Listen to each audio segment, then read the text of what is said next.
Hi everyone, welcome to yet another live show. I'm your host Olivia Higgins, and today is an exclusive one because with me we have all our international experts joining us here in the studio in Asia. So if you want to stay tuned for what we're about to discuss, watch it after this video.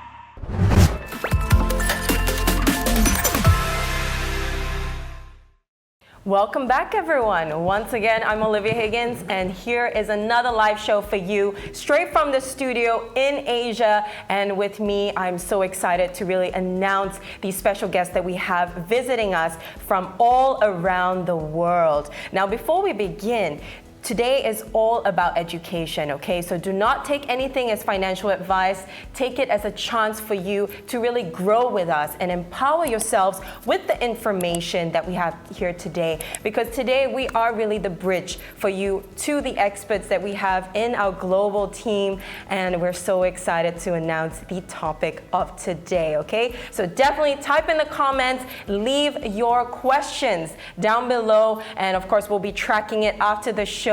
But definitely be a part of the discussion, okay? With me today, I would like to introduce from Japan, Moomoo Securities Japan, we've got the president, Francisco Izawa. From Australia, Moomoo Australia, we've got market strategist Jessica Amir, and of course from Moomoo Technology in the US, Vice President of Strategy, Justin Zacks. Welcome to the studio, everyone from all around the world. How are you? I'm doing great. Thank you for having us. Thank you so much. And so you've flown in from all over the world. I mean, I'm from Singapore, Japan, Australia, the US. We're all here in one studio in Asia. Now tell the audience about yourselves and also the objective of you being here today. Francisco? Sure, thank you. Thank you, Olivia. So, I'm the president of Moomoo Securities Japan. So that's the Moomoo branch of Japan, right? And basically my background is that I've been a trader, did options, but also I've been a product manager, right? Creating app, trading applications. And also I do a lot of those, seminars in Japan as well. So I'm hoping to be able to communicate about like some of the functions that we have and help, everyone trade better today. Perfect. And Jessica from Australia, welcome. Well, thank you for having me and hello everyone. So I'm a market strategist, and like a lot of us, that basically means just analyzing markets and identifying trends and helping people, I guess, understand stocks better and find investment opportunities so that they can make money. So I am kind of, representing Australia, Moomoo, and that means that I go on TV and radio, and I'm often in newspapers speaking about US stocks, Aussie stocks, ETFs, how you can find income from investing. And the reason that I'm here today, Olivia, is because you invited me on, but also so that I can impart some of my knowledge and hopefully help you guys make money. Excellent. We love to hear that. And of course, type in the comments down below what you think as well, and also what you're excited to hear about, okay, right now. Now, Justin, let's end off with you. Hi, I'm Justin Zacks. I'm the Vice President of Strategy for Moomoo Technologies in the United States, where I lead strategy and growth and help identify risks and new growth opportunities for the company's online trading platform. I also provide a lot of internal and external thought leadership, and what I'm here really today for is to help our users identify market trends, talk about the stock market, and try to up-level their trading. Excellent. Now let's delve straight in, okay? We've got the topic of today. We're talking about market insights as well, but globally, we're really trying to figure out for 2024 what to look out for, and also, looking at the trends that are hot at the moment. Now, the global market situation at present and being in the midst of earnings, right, as we record this. Let's start with the U.S. and how it's doing so far. Justin? So it's very interesting what we've seen so far in the earnings. A lot of the stocks, the very large cap stocks, haven't done that well, but they've run up so much. There's really high expectations, and I think a lot of that has to do with AI. And a lot of the companies that have an AI component, that component of their earnings did very well, but we are seeing some cracks. We've seen companies like AMD and Intel have lower future demand. Apple may not sell as many iPhones going into the future. So there is some caution, and that's caused a bit of volatility in the markets so far. Excellent. Now, Jessica, do you have anything to add on to that? What are your thoughts on that? So I think what's really interesting is coming into earnings season, most sophisticated investors weren't really expecting much. And what I mean by that is when we look at the options trading, the options pricing was quite cheap. And that's cheap in comparison to historical averages. And what that tells us as market strategists is people, investors weren't expecting big moves in either direction. And when we saw some beats, typically when we see a company beat expectations, their shares rally. So we think about last week, or rather recently we had Netflix reporting, and their shares jumped 18% in just in 1 week alone. And that was on the better of a stronger than expected outlook. They're diversifying their revenue stream, so I like to see that as a strategist. So they're going into live sports, and they're also monetizing their live offering as well. So to me, as an investor and as a strategist, that's exciting. But then on the flip side, when we see people, companies missing expectations, for example, Tesla, their shares fell 13% in that 1 week alone. And I think as investors, it teaches us that we need to be observational, because here we're recording this. Thank you very much for having us, Olivia. In China, we can see that the most sold EVs are Tesla. Second is BYD. And then thirdly, there's the up and coming apologies if I'm mispronouncing it, but Zika. So a lot of people I know in the Western world aren't really familiar with Zika. And so people are forgetting that that market penetration, I guess, and market share is coming out of Tesla. So earnings season is a great chance for us to really identify trends, as Justin is saying, and look to the future to see where we can find the most growth. Wow, great introduction there. And I'll come back to that topic because I want to go to Japan right now. And now, Francisco, what are your insights on the Japanese market so that our investors listening in can understand just certain characteristics and maybe some investment or cultural habits that they might have? Right. Thank you, Olivia. So I think, the Japanese market have been, coming down for a long, long time, right? You had like a peak in 1989. It's been keep coming down. And then we saw that trend has changed, especially recently. I think that the government, has introduced a new tax scheme for retirement where people can have a bigger allowance in terms of investment and not having to just pay capital tax gain. And it has really boosted the investment trend in Japan, right?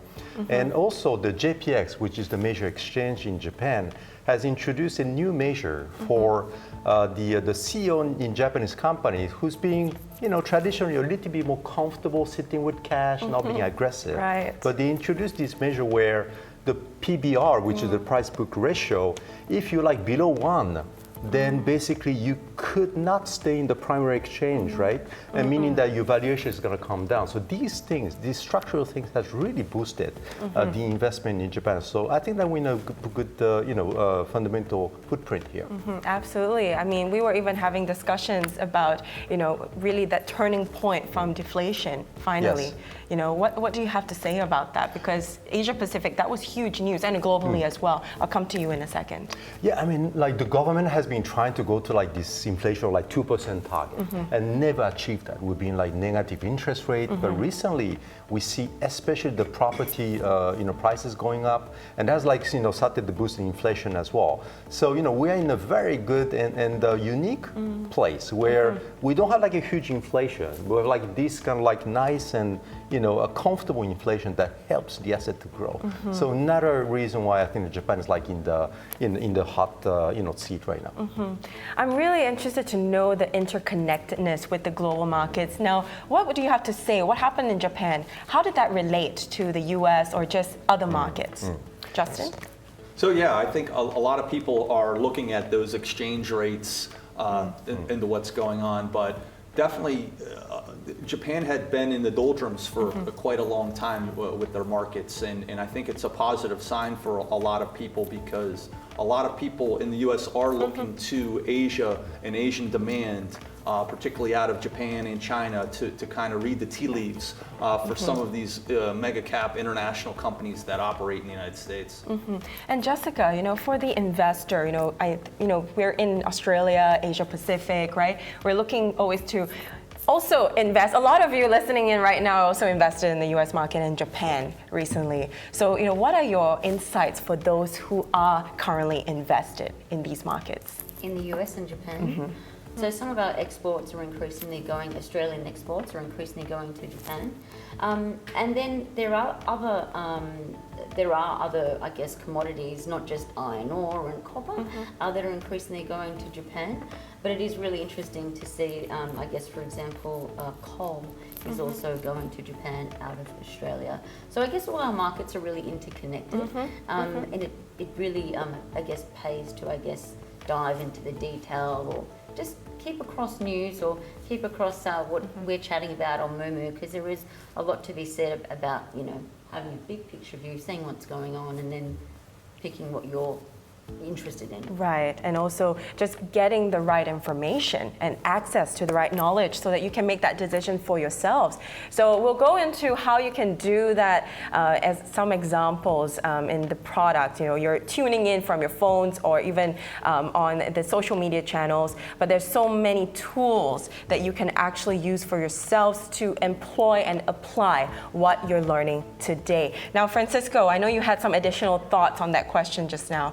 What would you say they were in terms of insights? Sure. I mean, we're just like talking, with Justin about what kind of like tools can we use in terms of investing, right? And then we're talking about like earnings, like some of the big companies. Everybody's like investing into that. It's being a little bit volatile, and then maybe a little bit overpriced, right? For that matter. But then you want to always find what is like the next. We say NVIDIA, the next Tesla, and what is going to come next, and what is like especially undervalued, right? Or nobody's like looking at. And from that perspective, there's like great function on the app, right? The Moomoo app where you can. You're on it right now, right? We'll have it on the screen later on. We didn't connect that today, but it's called the industry chain, right? So let's say that we said that the AI stocks, the AI revenue is doing well, AI stocks doing well. So what are the companies that are related to AI, right? Not everybody knows. So you go to like, for example, what is ChatGPT related? What are the related company? What supports these like main companies? They're very important. So you go down the list and you find like these small companies actually creating like very important component of these major companies everybody's investing in, right? So I think it is important to kind of like use this kind of tool to find those stocks that you can invest next. That's a great lead-in to my next question, because over here, why we're here today is really about financial literacy, right? We all believe in that core global value of really empowering all of you out there with the right information. So, with this, how can the tools, just extending for what Francisco actually brought up, how can that help elevate and complement one's investment strategy, particularly related to, let's say, earnings season? Jessica?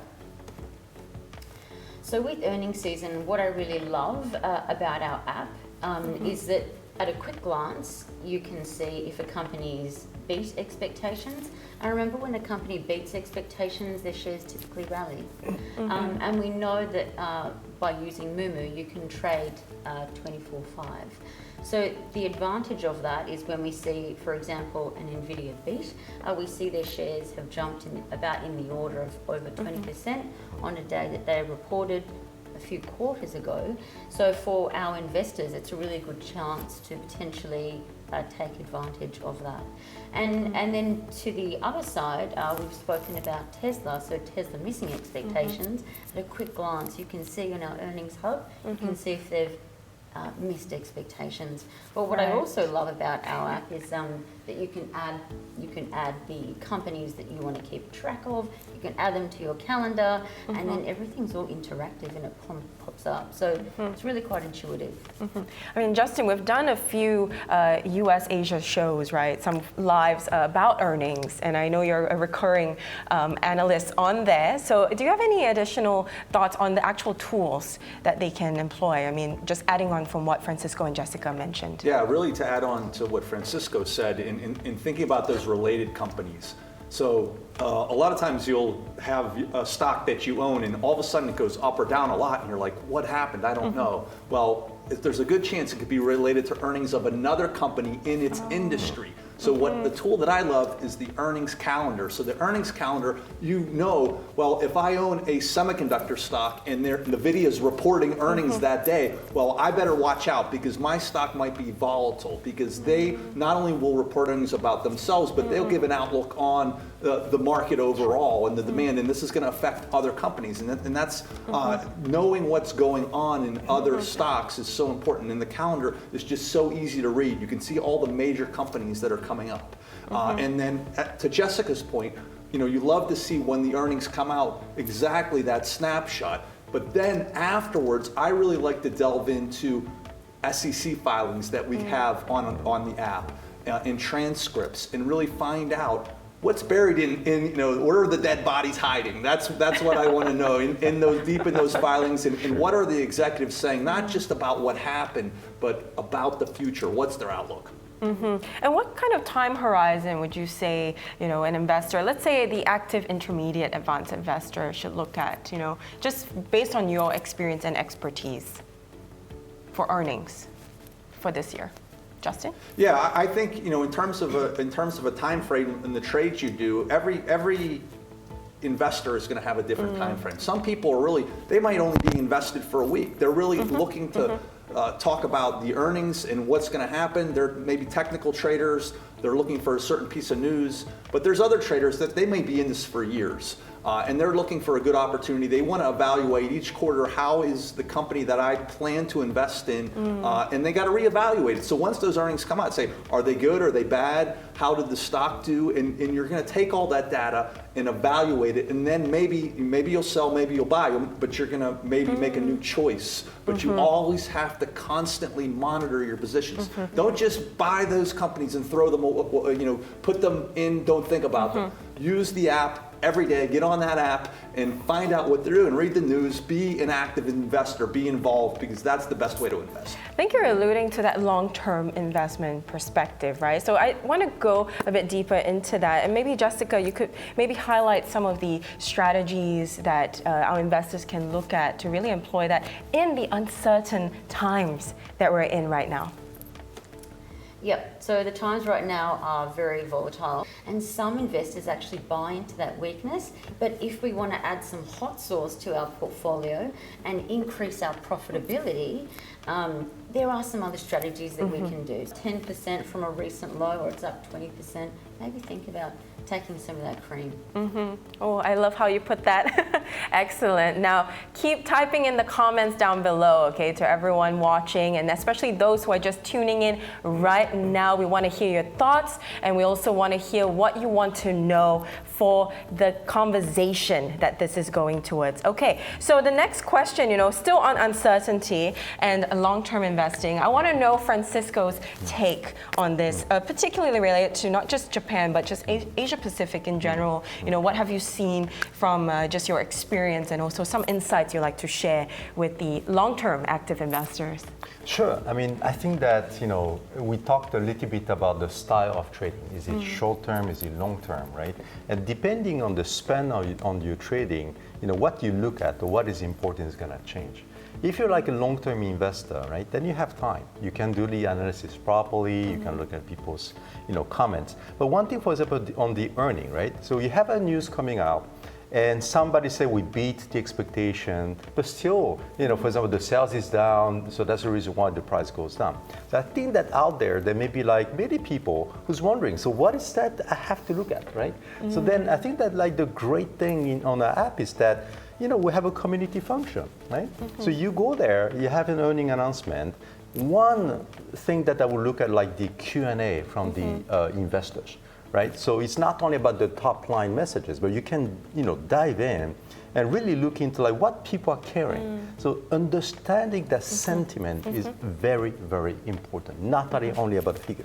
What are people caring about? Right? Once you know what the crowd is really taking a look at, then you know what direction the stock is going to go. Right? So this is super important. Really, the sentiment, and then. That Q&A can be sometimes complex as well, right? But then after down below, we have like all these comments from experienced investors, from around the world. So you can really read this comment to understand what does it mean. So I would really use that to learn through the earnings and form your own opinion for investment. And that's why they're watching this right now as part of the Moo community under the live tab. And of course, this will be available for replay for everyone. But I think that's a good start, right? To figure out what the sentiment is. But there's also that other school of thought that sentiment might also be dangerous, right? Where people are just jumping on the bandwagon and just jumping on trends without thinking, being moved with emotion. So what are your, maybe what is the flip side thought on that? That's actually a very good point. I think that reading only about the sentiment is that you don't have any thoughts and you're just like following the crowd. And sometimes we're all susceptible to it. And then when you follow the crowd, sometimes you're going off the cliff as well. Exactly. So you have to understand what's going on. You have to just get like the facts right? So for that perspective, I think that you definitely need to Justin talk about like this the reports that you can read, right? To really understand like the fundamentals. Absolutely. I think it's very important to understand and then read the sentiment to just to a certain extent, follow the crowd. Good points there. Now, Jessica, so because we're talking about sentiment here, I think this leads into, the geopolitical tensions that's happening all around the world now. And also we've got the upcoming US elections happening this year. So, what are some key drivers for the global economy that our active investors can look out for, not just in the US, but in Asia in general? Maybe you could just lead us towards some key trends. Yeah. Thank you. I think 2% of GDP on defence and cybersecurity. And this, I guess, there was more pressure on governments around the world to allocate some of their capital and GDP to defence. And we saw, as a result, one of the biggest defence ETFs in the world has done really well. And throughout the civil unrest and wars, that you could call that we've had over the past 18 months, 2 years, we've seen that this ETF has, been an even keel. And it's actually grown, and it actually outperformed the market in times of duress. And the reason for that is because, as we know, a lot of governments are actually increasingly pledging more capital. So we just have to look at the AUKUS alliance, that's US, UK and Australia, that new alliance, to protect the Asia Pacific. And so a lot of funds actually go to these large companies. So in that ETF, you've got names like Lockheed Martin, Raytheon, and they're two of the biggest defence companies in the world. Interestingly, and you can find this on our app as well, you can see how they earn their revenue. And then if you dive deeper, you can actually see that their revenue stream or their clients are actually the US government. So I kind of, if this is interesting, if this is appealing to you, I like to see recurring revenue streams. And we know that, for example, Lockheed Martin, they're diversified with their revenue across the world, but one of their largest sources of revenue is the United States Department of Defense. And so they have that ongoing contract, and that, of course, increases over time. The amount of revenue that they, I guess, send that way. Yeah, so that's something to consider, I guess. That's one angle that you could take. Very important. Thank you for that. And for those of you who actually just listened to what she mentioned, to check those tools, right? Everyone talked about a particular tool based on their points. So definitely check it out for yourselves after this live webinar. Justin, US elections this year. We have quite a lot of insights on this previously in our previous US Singapore show. So any extended thoughts on so far, based on the progress that we've had in the last few weeks? Yeah, I would say nowadays you really can't go anywhere in the United States without hearing about the election. There seems to be ads everywhere, and it only continues to ramp up. So one of the most interesting companies to look at are the advertising companies. So a lot of the political advertising is done through a lot of these big companies like Meta and Alphabet. So I always look to see how they're doing, irrespective of which party is going to win this election. It's still very close and up in the air. I'm not sure I'm ready to call the election yet. So nobody is. And we're watching to see how it's developed. And things change very quickly. And I think about inflation, right? Inflation was so high, and now it's started to come down. But I'm looking at developments in the Red Sea. A lot of the inflation was a supply chain inflation. And if some of those routes are cut off, you're going to have a lot higher costs. And when you have inflation, it does not sit very well with a lot of Americans. So that can be a possible political connection, because they're going to vote with their pocketbook. And if they can't go and fill their gas tank up, they're not going to vote for a certain candidate, and you're going to see that happen if inflation rears its ugly head again. So that's within the U.S., but what about how that might change the wins for the global market? What are some particular sectors or countries that might be affected by this? What are your insights? Yeah, obviously, what if the U.S. sneezes, the world can catch a cold. So, in the U.S., you see some of these industries are going to be very well insulated, like the healthcare industry or utility industry. They could be fine, but a lot of these global manufacturing, industrial, even the technology, the chips, the demand is not just going to be hurt in America; it's going to be hurt globally. Absolutely. Do you have anything to add to that, Francisco? Yeah, I think U.S. catches a cold, everybody sneezes, exactly what it is. I think that even if we have strong fundamental, even if we have a sentiment, I think that there's a very large correlation between markets. So I think that even if you invest only in Japan, then you gotta always look into the United States, and I think that the election will be a very big event this year, and you gotta watch what's going on there. One important point that you brought up as well was also tracking not just how the U.S. affects the rest of the world, but how the rest of the world is also affecting the U.S. I think I remember that key insight that you shared, Justin. So what does that mean then? Let's talk about even the emerging economies within Asia Pacific. We're talking about Vietnam, also even Indonesia as one of the biggest markets in Asia. What are your insights for the investors that are looking at those spaces? Vietnam, Indonesia, China. Jessica. Thank you. So I think what is really interesting is it pays to be observational. So ask yourself, how are these economies earning the majority of their money? And what sources of revenue is growing in that economy? So increasingly, we're seeing that industrial metals, particularly battery metals, are seeing higher demand. And we know in Indonesia, there's a lot of nickel there. And so you've got to ask yourself, okay, what mines are listed that are in Indonesia that the rest of the world is increasingly leaning on? because we know that there's not that many, many commodity companies literally digging in the US. There are, but in terms of the battery metal exposure, it can pay to look at some of those Indonesian miners. And some of those are also listed on the ASX, and they're dual listed as well. So Nickel Mines is a company to look at.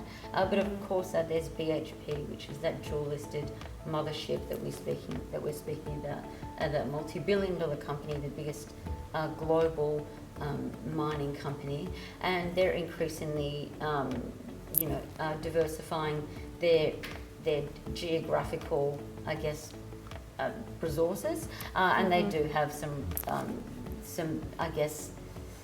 tightly held provinces in the Asia Pacific as well. So it can really pay to actually look at a company and then use our app to see where their geographical revenue is made up from. And then I can guarantee you that will basically tell you if that company is digging up resources in a particular country, if you are playing the resources angle. Great points there, thank you. Now, Justin, how does this then relate back to the US markets and investors? So I think how it really relates back is, you really have to take that global perspective. And I'm thinking of the economic performance in a lot of these countries. And Jessica mentioned the EV makers. And being here in Asia, it's just so many EVs compared to the US. But I'm thinking, okay, a lot of the EV makers are made here locally in Asia, as opposed, there's not as many Teslas. And you kind of wonder, are they now catching up and being much more competitive? And what is the demand going to be? Is there going to be a slowdown? We recently saw some analysts come out and talk about iPhone sales in Asia. Maybe they might not be as robust as everyone thought. I mean, at some point everyone has an iPhone, and you might hold off on upgrading. So a lot of the new consumers, though, are in Asia, the young consumers. So for all the trends, everything comes out of here, out of Asia. So I'm always looking at Asia, except what are the young consumers doing? And how is that going to affect the U.S. stocks and the goods they sell into Asia? Right, and back to the trends point, the sentiment, the communities within those markets as well that you mentioned.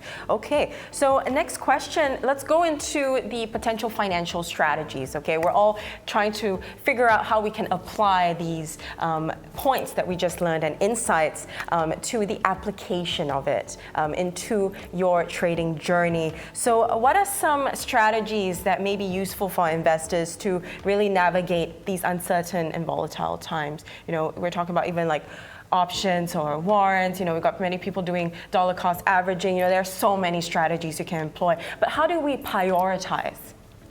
Jessica? So I think we've spoken about one, and that is to potentially, when you are looking at, I guess there's going to be a bumpy road ahead with the US election, but the market dynamics are always shifting, there's geopolitics, there's a lot going on. So I think the first thing is to think about your core positions. What do you want to hold for the long term?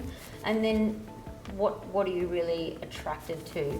So for me, this is not really a strategy answer, but I will say to me the most compelling things and the most life-changing trends that will change the world as we know it in 10, 15, 20 years is one, AI and semiconductors. So the majority of the AI chips that are currently being sold, they're currently being used in data centers. So we've got to think about the long-term trends with your core portfolio. Do you want to play into that? Because we know if you think about our smartphones don't actually have AI chips in them. But you'd think that down the track that will change, and there'll be a lot more leaning in on AI chips. Right. So it might be even in our skin. Absolutely, yeah. Right. So I think pay attention to those core themes. Just quickly, EVs. So pay attention to what the governments are saying, and we've seen the EIA push for that carbon neutrality, and so by 2050 the majority of the cars on the roads, new vehicle sales are planned to be electric. electric or hybrid.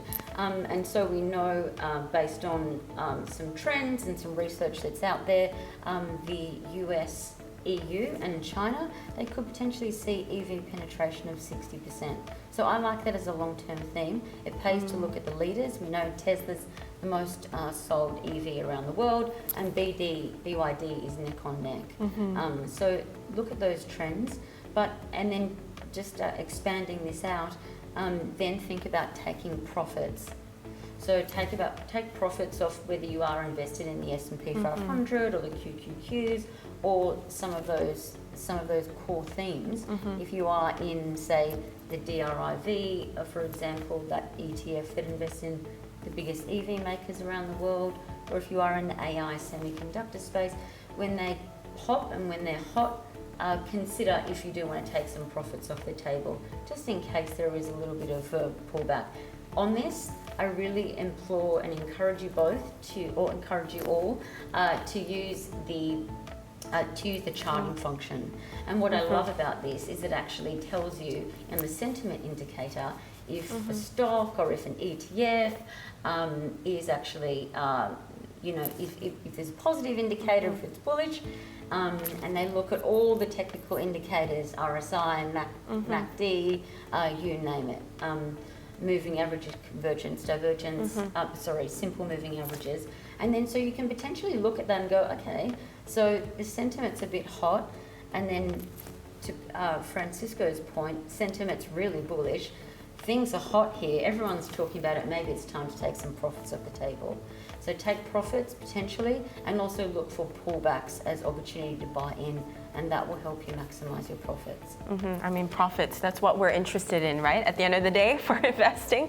So I think it's also the freedom element, right? We've got a lot of the young investors too that are listening in, looking to achieve financial independence and retire early. So, all this has taken off on social media. And so I think, it's also important to tread carefully when you decide on a particular strategy to go forth with. Now, Francisco, before I go to you, Justin, Francisco, you're talking about what Jessica highlighted was also about customization and all these tools that you can use. You can really choose for yourselves what you want to look at or prioritize, but there's just so much you can do. So, what is your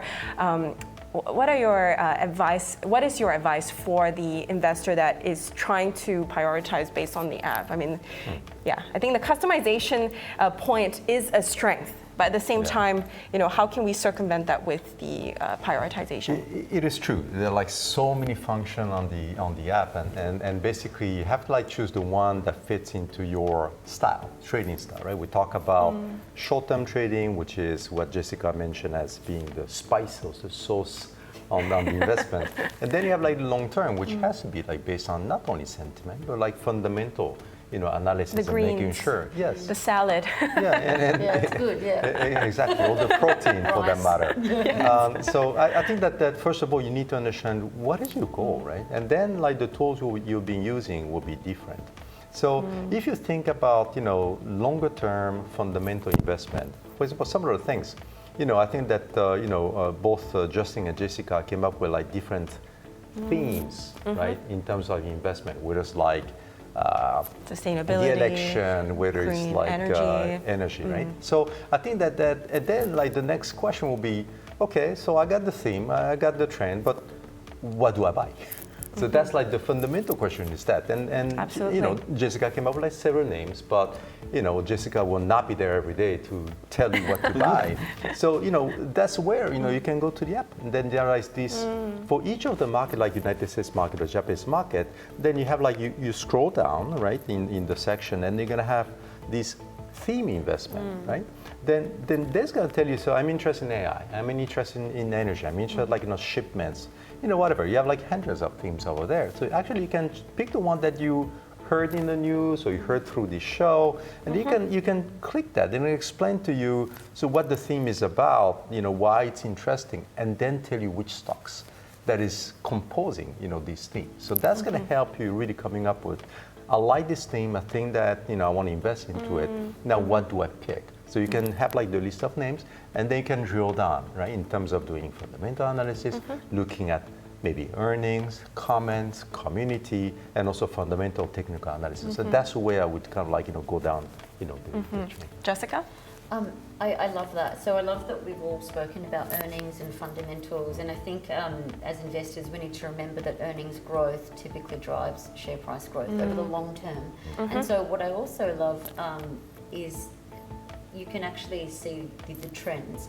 And so Moomoo's app actually looks at consensus, so what the market is telling us, where earnings will go. And so you can see forward-looking EPS estimates, so earnings per share. You can see profitability, so you can see what it was.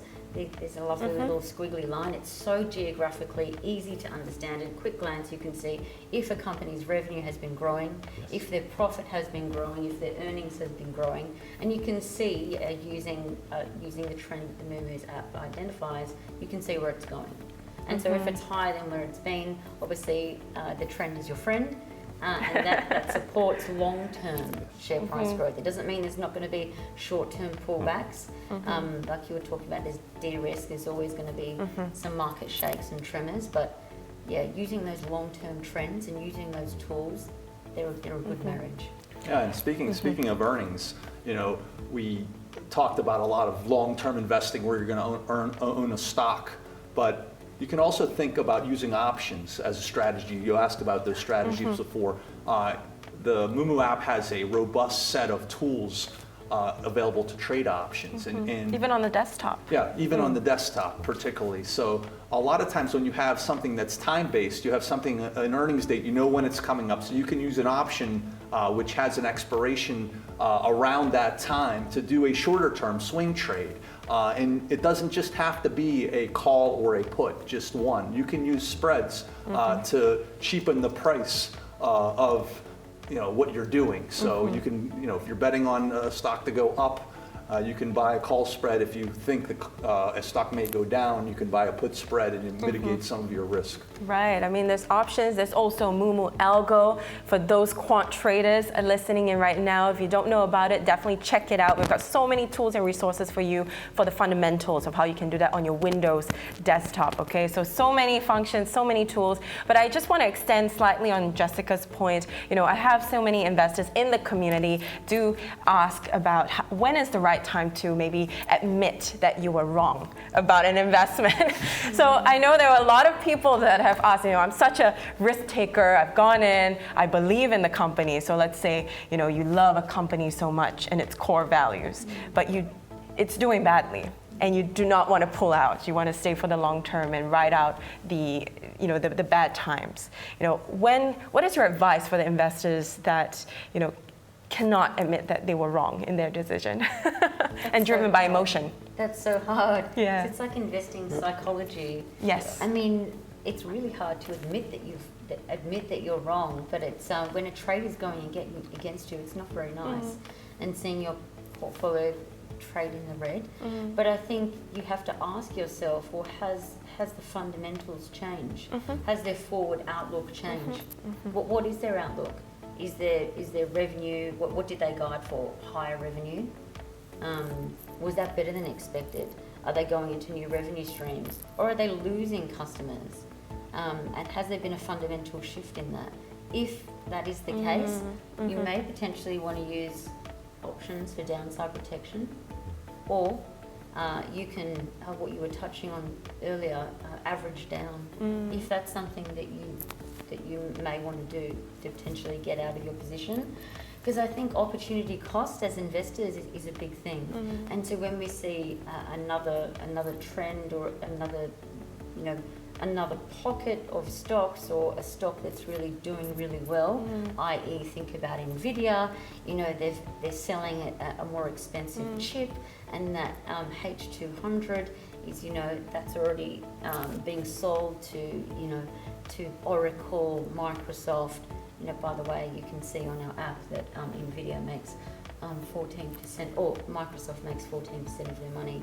Microsoft makes 14% of the money from Nvidia.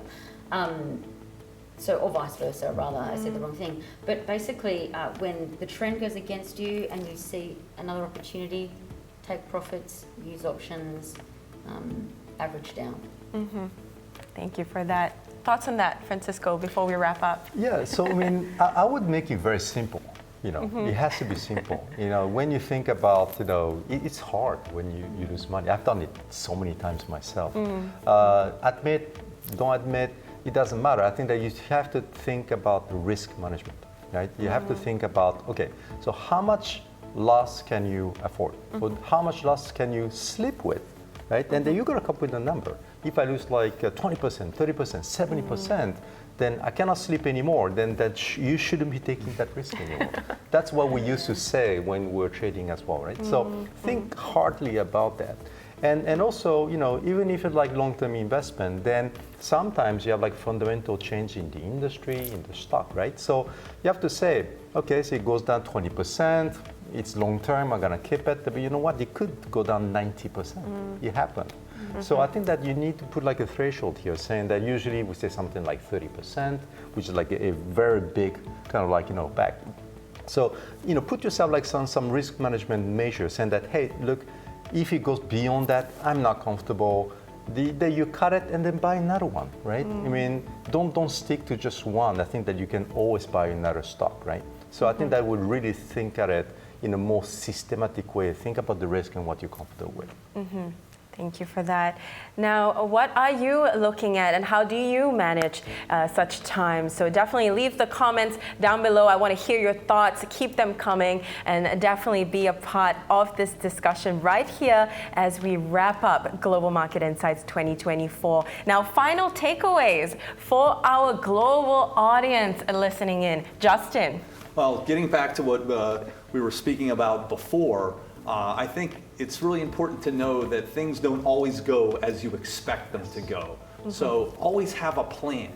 And so you can do your research on the Moomoo app before you get into a stock. Really get to know everything about it from a technical and a fundamental basis. And then before you even go in to buy it, know when you're gonna sell it. What are those conditions? Because the stock's just not gonna always go up. Things happen. There's market volatility, so it's important to have a plan going into it and even possibly setting some type of an order so that you know you're going to get out so you can sleep at night. Yes. So that you can sleep at night. Jessica. Thank you. So just two quick things. Number one, I'd say probably think about being observational, an observational investor. Peter Lynch speaks about that. You can have one up on Wall Street. And what I mean by that is in China, we've all spoken about EVs. There's not that many EVs in the US. There's a lot in China, but think about the future. Think about what you're reading on the news, what you're seeing.